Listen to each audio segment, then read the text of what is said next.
అంత్య దినాల్లో ప్రేమైన సహోదరుడా సహోదరి, నా తలంపు ఏంటంటే దేవుని మందిరములో నాటబడాలి.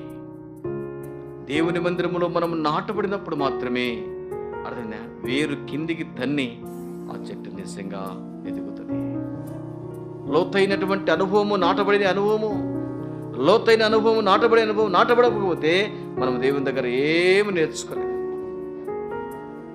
పైపైన నిజంగా వేరు తన్నకపోతే పైపైన ఉంటాయి. గాలి లాంటి, తుఫాన్ లాంటివి ఏదైనా వచ్చినప్పుడు వెంటనే ఎండిపోతాయి, రాలిపోతాయి ఆ చెట్టు.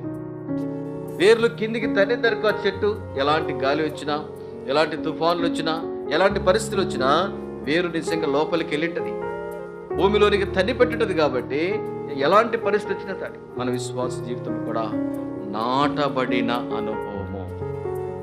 సంఘములో మనం ఎప్పుడైతే నాటబడతామో, సంఘములో ఎప్పుడైతే మనం నాటబడతామో, అన్ని పరిస్థితులకు నాటబడతామో, అప్పుడు మాత్రమే మనం ఆత్మీయంగా ఎదుగుతాం. అందుకని అంటాడు,